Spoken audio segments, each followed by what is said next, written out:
Welcome to Mars. Welcome back to Mars Radio. We're here with our next guest. Our next guest is a rapper, singer, entrepreneur, and artist by the name of Rambo Suave. Rambo Suave, Rambo Suave. Welcome to Mars Radio. How are you?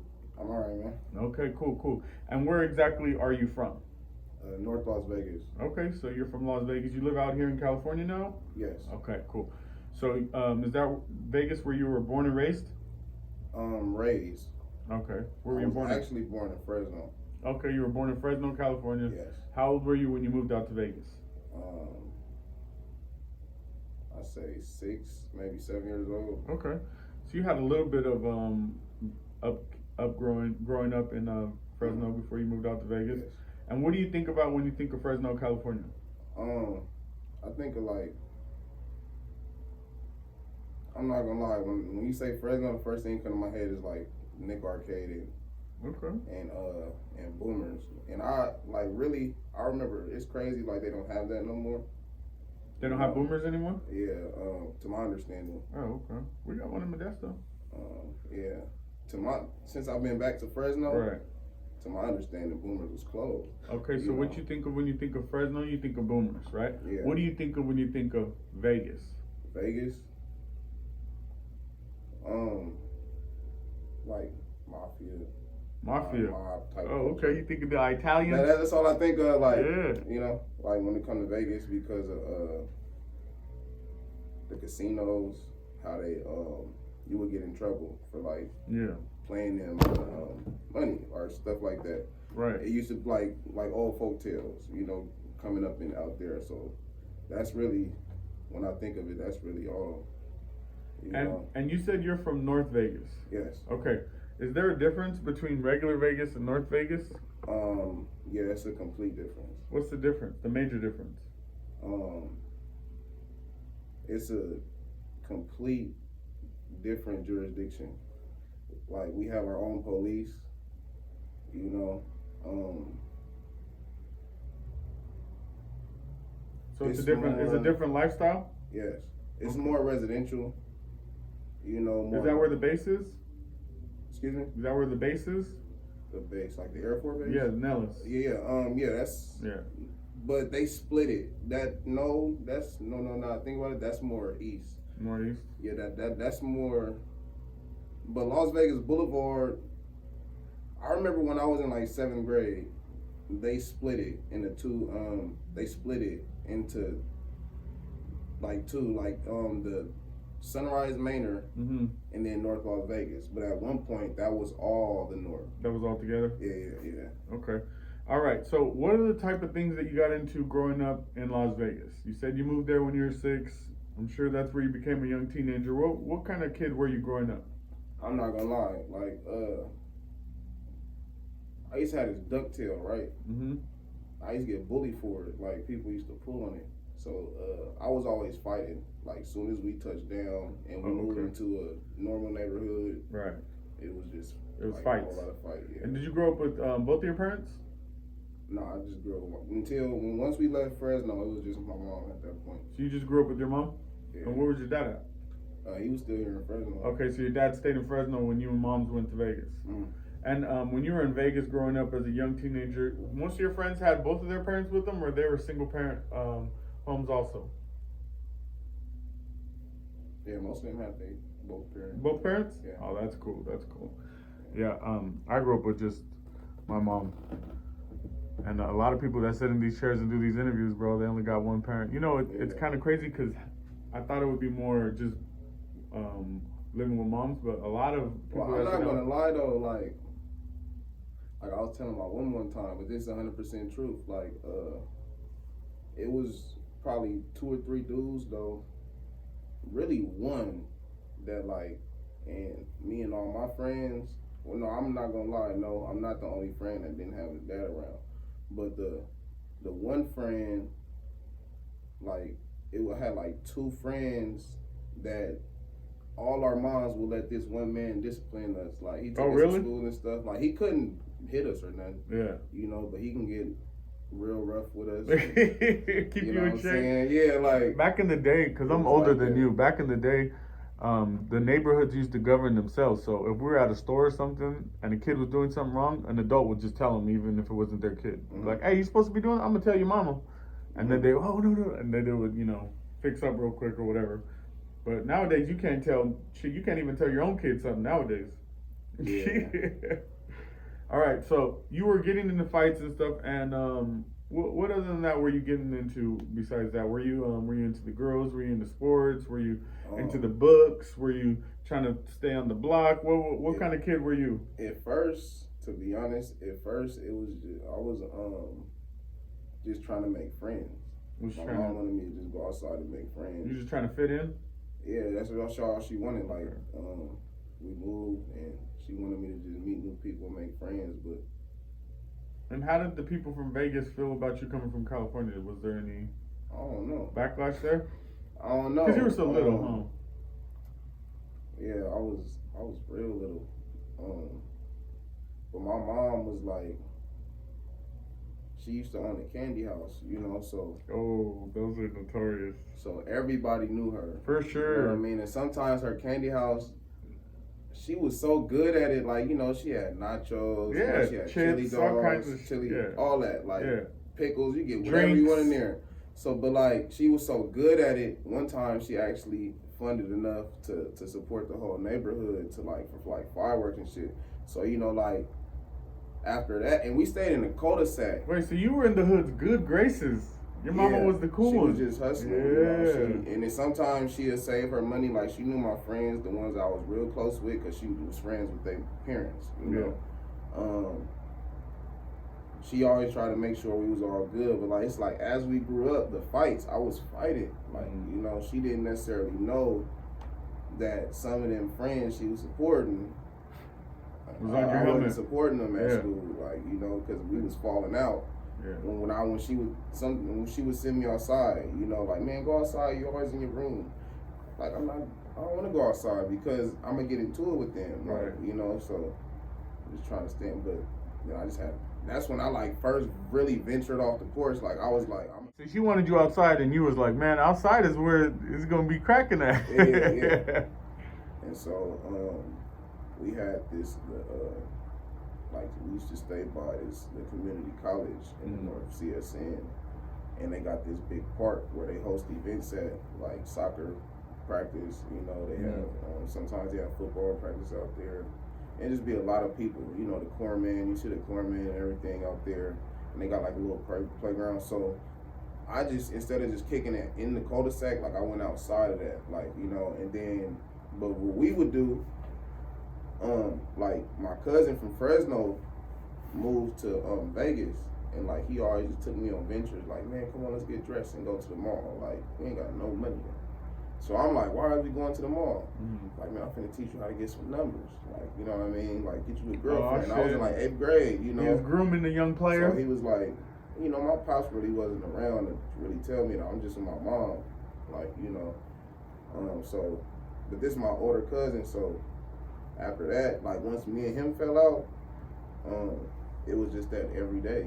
Like, I would get up in the morning, get dressed, and get my flyest outfit, Right. Oh, my bad. I'd get my flyest outfit, and I'd go to that park where they host all the events at, and we'd sit there. Sometimes and that's back when people used to wear basketball shorts under their pants, just in case a basketball game or like a football game happening. So I'm like that at the park, but I'm still fly.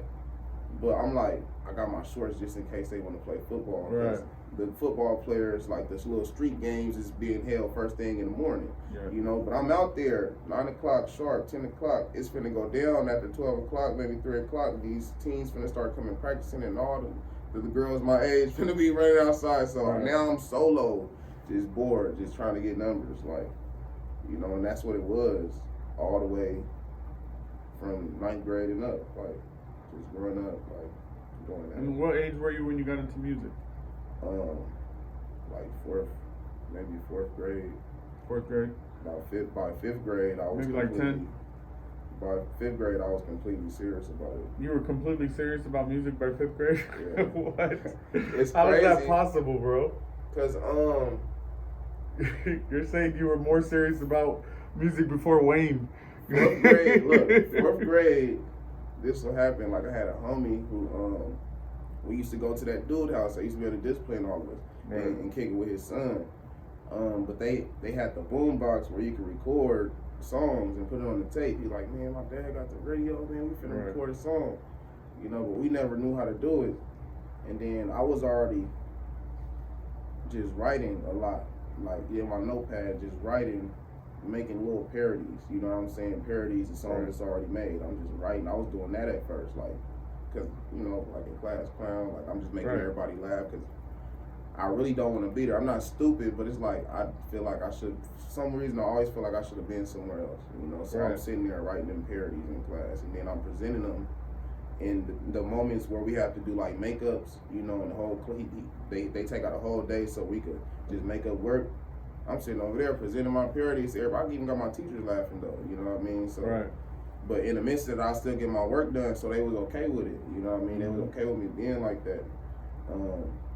But 5th grade, that's when we had a chance to get in the choir. Like in 5th grade, like I had homies. I was like, man, I'm finna try that. Like, I think they was just trying to be cute for the girls or something. But I was like, you were too.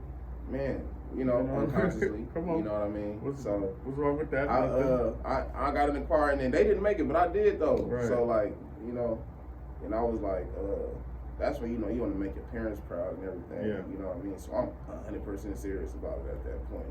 6th grade, I go to the band. You know, I'm on bass at that point. Like I'm in the bass section because it was like I want to learn how to make beats. Like off that, I'm like one day I'm gonna learn how to make beats, and this is the only place in school where they teach you how to read that. Like, you know what I mean? So I'm band 6th grade. But the thing is, like I said, I always felt like I didn't need to be at school. Like it was weird because I was so good at all the way to the drums. Like I went from bass all the way to the drums. You know what I mean? And I never did my homework. I always failed, you know, my band classes because I didn't want to do the homework. I didn't want to go practice. Like none of that. Like I just wanted to make music, you know. And then that's really how I got serious about it. You wanted the fun part. Yeah, that's when I started taking it serious. So when did you get into an actual booth and everything, start recording your stuff and thinking that you were gonna put out your music and let the world hear what you've been creating? 2016. When I did that, I recorded Summer 16 freestyle, like 2016. That's when I first came up with the King Rambo name. That was my first song, for sure. So is Rambo Suave your first rap name? Nah. If you want to be honest. Hold on, where did you come up with Rambo Suave from, first of all? Cause I was already Jay Suave. Okay, so you were a singer before. No, I was just a little Suave player. guy. Yeah. Like, but thing is, the type of player I was in high school, like, cause I was throwing parties, so we had to find a way to get the women crowd. And I felt like some of the other party crews was doing it wrong. Like, you know, they inviting them, they baiting them with the weed and drinks, saying we finna have fun and baiting them like that. And I'm like, nah, we ain't gotta do that. Like, we could literally do that and just kick it with them, but like, how about we do it then without them feeling like we about to have sex with them or something? Like, we just trying to dance and go home. Like, you know what I mean? We was trying to create something that was actually legit, like, you know, and it just didn't work. I mean, but because I was the only one that always felt like that. Like, for some reason, they was always attracted to me. Like, you know, like, cause he not thirsty. Like, all he you took the Suave persona and ran with it. Like it was just like, he not thirsty. I'm not about to fall for no thirst traps. Like nothing. Like I literally just probably might want a conversation because me and my homies ain't getting along right now. Like, you know what I'm saying? So it was like that, and then I became Rambo a few years later because of my, like, you know, I had to take impulse control classes because like I get real excited sometimes, or like kind of mad, like, and I was fighting a lot at that time, you know. You said impulse control classes? Yeah, impulse control. I had to take. Where do you do that at? This was in Vegas. You go to like the college or something, and I didn't even complete though. Cold game, no. It was a case I had in Vegas a long time ago, and the police officer was like, I don't know. It's crazy. I own the car, but my tags messed up. He was like, I don't know why you took off from me. You know, I just wanted to check and see if y'all was all right. It looked like y'all was going through something in the car, and this and that. It was just a regular traffic stop. But now, you know, I gotta hit you with this, that, and the fourth. And I'm like, you don't have to though. Yeah. Gonna let you go. So like, it just was that not being able to control myself in certain situations. You know, like reminiscing about. So the things. impulse control classes led to you switching up your name to Rambo Suave because you felt like more control of your delivery and everything? No, I feel like the Rambo just came from the personality. Okay. It was more a personality thing. And the Suave, it was like, that's when I was like a smooth person. Like, you know, and I felt like if I could create this image, like for my, because when I first started, and then what made me take it 200% time, like serious, like when I went 200% at the music is when I was in probation and they tell me like to write my thoughts, you know, like to get through help me with, you know, like going through that counseling, they telling me to do my music, like write poems or something. So write stuff down. Yeah, so it was just like that. And then I was like, if I could do that for myself, and if I, you know, it was like all types of different prototypes of different types of music that I was gonna release under Rambo Suave, because it's literally, it was for that, like for the crazy smooth dude like that's going through that, like the dudes that you be like, man, he's so player, like, but like, man, that fool crazy, but like, it's like, but he cool though, like, you know, and somebody when he finally figured it out, somebody he relatable. right. Yeah, you know what I mean? So, and it felt like most of that trauma from the Rambo, it actually came from dealing with them women on that Suave tip. So, you know, it's like trying to mesh them. More women, more problems. And I don't know, it was for myself at first. And then everybody was like, man, you need to get paid for that. Like, and I'm like, I don't really want to, you know, that's why, like, I really don't be on, I don't never go out. Like, it's hard for me to really step out and do music, you know. But I just try, and then, you know, I just go with those, what I learned from that, from the counseling, and just trying to get it out that way. And 9 times out of 10, it just worked for me that way. Just works out, huh? Yeah, but it's like trying to fix that trauma from them situations where dudes probably was played by women. You probably would. What kind of trauma do you think it was that sticks with you? Like a lot of my homies that got killed. So you think you got PTSD? I wouldn't say it's like that. What would you say? Yeah, it's probably something like that. I mean, if you're gonna say it's because all your homies got killed, ain't that what happened to dealing the with soldiers? The wrong type of women. You know, like I had this one homie in Vegas. My mom was friends with his mom, but my granny used to work with his mom in the CNA building where we used to live in the north in Vegas, and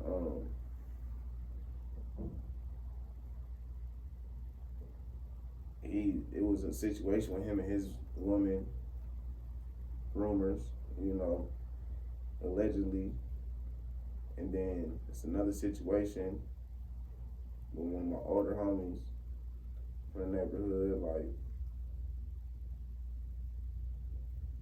he died dealing with a woman, listening to a woman.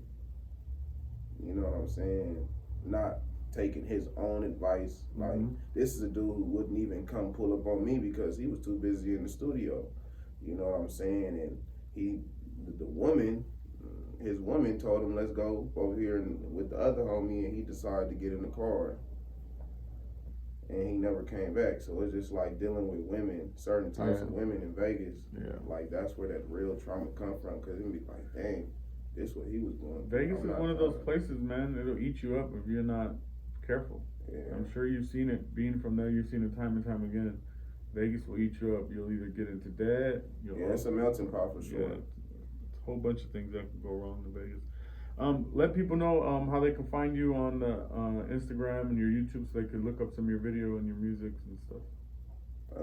underscore Rambo Suave underscore on Instagram. On all major platforms like Pandora, Spotify, iTunes, iHeartRadio. Just Rambo Suave on there. YouTube, Rambo Suave. Facebook, Rambo Suave. You got some videos and stuff on YouTube? Yeah, I got a few. What should they check out? You should check out Blackjack and the Go Off performance, the freestyle.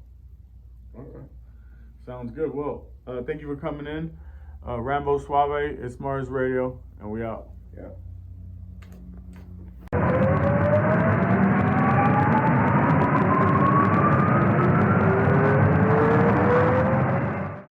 Welcome to Mars.